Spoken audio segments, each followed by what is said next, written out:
Hi friends, నా పేరు శివ. మీరు చూస్తున్నారు రాజరావు యూట్యూబ్ ఛానల్.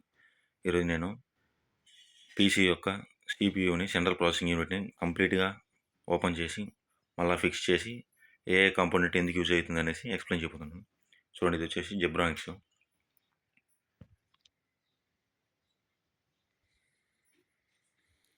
ఇది వచ్చేసి ఎస్ఎంపిఎస్కి ఎగ్జాస్ట్ ఫ్యాను, పవర్ సప్లై డాకు. నెక్స్ట్ ఇవి వచ్చేసి మానిటర్ సప్లై డాకు. ఈ 4 వచ్చేసి యూఎస్బి డాక్స్. ఇది వచ్చేసి ఈథర్నెట్. ఈ 3 వచ్చేసి ఇయర్ ఫోన్స్, మైక్, వాటి కనెక్షన్స్కి ఇచ్చేదానికి. ఇది ఆడియో డివైజెస్కి. ఫస్ట్ క్యాబిన్ ఓపెన్ చేయాలంటే ఇక్కడ 2 నట్స్ ఉంటాయి, ఇవి ఓపెన్ చేయాలి. నెక్స్ట్ కేబిన్ సింపుల్గా ఓపెన్ అయిపోతుంది. ఇది వచ్చేసి SMPS switched mode power system అంటారు దీన్ని. ఇది వచ్చేసి ఈ సిపియూకి స్టెబిలైజర్ లాగా యూజ్ అవుతుంది. కరెంట్ ఫ్లక్చుయేషన్స్ వచ్చినప్పుడు ఏసీ కరెంట్ని డీసీ కరెంట్గా కన్వర్ట్ చేసి మదర్ బోర్డ్ని కాపాడుతుంది. ఇది వచ్చేసి మదర్ బోర్డ్ ప్రాసెసర్ ఫ్యాను. ఇది వచ్చేసి హార్డ్ డిస్క్ పీసీది. ఇవి వచ్చేసి ర్యామ్లు. ఈ ఫ్యాన్ కింద వచ్చేసి ప్రాసెసర్ ఉంటుంది. నేను అన్నీ ఓపెన్ చేసి చూపిస్తాను ఇప్పుడు మీకు. ఇది వచ్చేసి సిమోస్ బ్యాటరీ కనిపిస్తుందా, చిన్నది కాయిన్స్ అయి ఉండేది. ఓకే, నెక్స్ట్ ఇప్పుడు అన్నీ ఓపెన్ చేసి మళ్ళీ నీట్గా చూపిస్తాను. ఒకటి ర్యామ్ ఓపెన్ చేశాను. ఇది DDR2 ర్యాము, 2GB వస్తుంది. ఈ కంపెనీ వచ్చేసి చూడండి, ఆర్వెక్స్ అని ఉంది. 2GB DDR2 ర్యామ్ ఇది. నెక్స్ట్ ఇంకో ర్యామ్ కూడా ఓపెన్ చేస్తాను చూడండి. ఈ క్లిప్స్ అట్లా ప్రెస్ చేస్తే సింపుల్గా అది ఓపెన్ అయిపోతుంది. సేమ్ ఇది 2GB ర్యాము.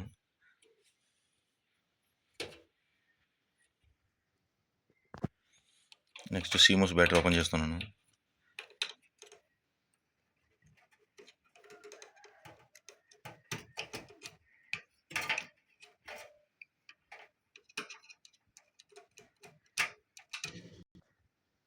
ఇది వచ్చి సిమోస్ బ్యాటరీ. ఆల్మోస్ట్ ఆల్ పీసెస్కి సేమ్ మోడల్ ఉంటుంది చూడండి. CR2032 సేమ్ మోడల్ ఇదే వస్తుంది అన్నిటికీ, మ్యాక్సిమం అన్ని పీసెస్కి. ఇది ఎందుకు యూజ్ అవుతుందంటే, మన CPU పవర్ ఆఫ్లో ఉన్నప్పుడు దాన్ని అప్ టు డేట్కి దాని డేటా అనేది ఈ బ్యాటరీ వల్ల రిమైండ్ చేసుకుంటుంది. మెమరీ పవర్ ఉంటుంది దానికి. 3 volts వస్తుంది. నెక్స్ట్ ఈ ప్రాసెసర్ ఫ్యాన్కి వచ్చేసి 4 నట్లు ఉన్నాయి, 4 స్క్రూస్. నేను ఇప్పుడు దాన్ని ఓపెన్ చేస్తాను.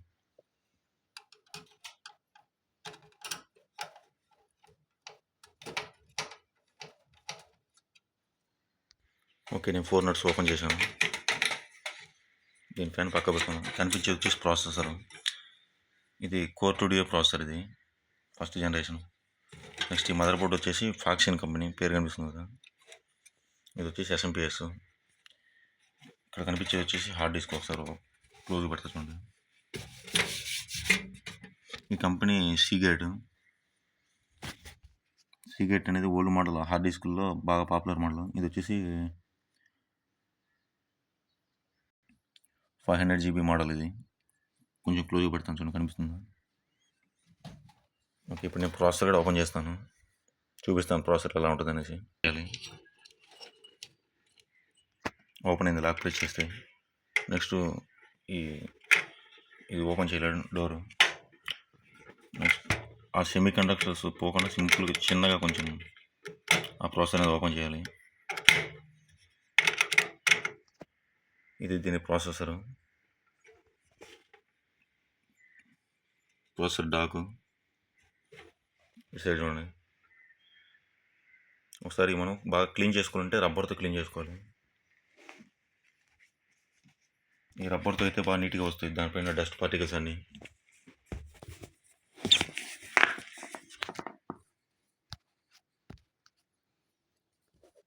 నేను ర్యామ్ని దీని ప్రాసెసర్ని నేను నీట్గా క్లీన్ చేసుకుంటాను. ఒకసారి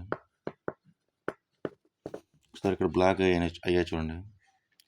ఇలా బ్లాక్గా ఎందుకు అవుతాయంటే, power fluctuations up and down వచ్చినప్పుడు అవి కాలిపోతాయి ప్రాసెసర్స్. దీనికి కూడా కొద్దిగా బ్లాక్ అయింది చూడండి, కొన్ని ఈ పార్ట్స్లో కొద్దిగా. అయినా నాకు వర్క్ అవుతుంది నా CPU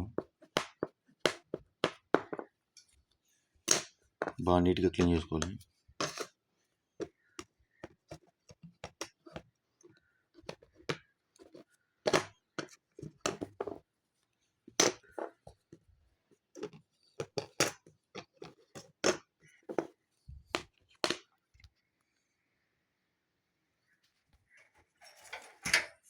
నేను ఓపెన్ చేయమంటే హార్డ్ డిస్క్ కూడా ఓపెన్ చేసి చూపిస్తాను మీకు. హార్డ్ డిస్క్ ఓపెన్ చేయాలంటే కింద క్యాబిన్కి 4 నట్లు ఉన్నాయి. స్క్రూస్ ఓపెన్ చేసిన తర్వాత ఈ 2 హార్డ్ డిస్క్ నుంచి మదర్ బోర్డ్ కనెక్ట్ అయ్యే రెడ్ సాకెట్ని పవర్ సప్లై ఉండే ఐలో కార్డ్ని 2 ఓపెన్ చేసుకుంటాము. ఇది దీని hard disk Seagate 500 GB.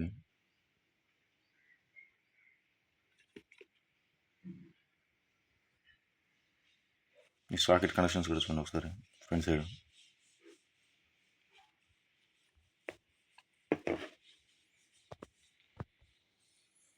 Next వీటన్నిటిని నేను నీట్గా క్లీన్ చేసి మళ్ళీ ఫిక్స్ చేసి లాస్ట్లో చూపిస్తాను. ప్రాసెసర్ ఫిక్స్ చేశాను. దీనిపైన యాక్చువల్గా అయితే హీట్ సింక్ కోసం మనం ఒక జెల్ అనేది వేస్తాము. మన దగ్గర జెల్ లేదు కాబట్టి వేయలేదు, నేను డైరెక్ట్ అట్లా ప్లే చేస్తున్నాను. ఆ జెల్ వేస్తే ఏంటంటే ప్రాసెసర్ హీట్ కాకుండా ఉంటుంది. నేను ఇప్పుడు దీనికి హార్డ్ డిస్క్ స్క్రూస్ ఫిక్స్ చేస్తున్నాను. ఓకే, ఇప్పుడు క్యాబిన్ డోర్ కూడా ఫిక్స్ చేసేస్తున్నాను. అన్నీ ఫిక్స్ అయిపోయాయి.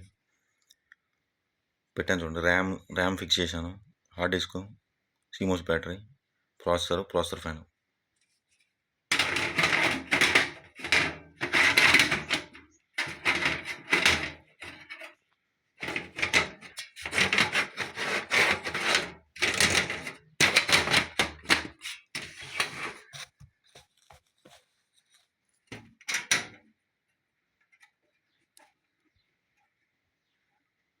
ఓకే ఫ్రెండ్స్, ఇప్పుడు నేను ఇది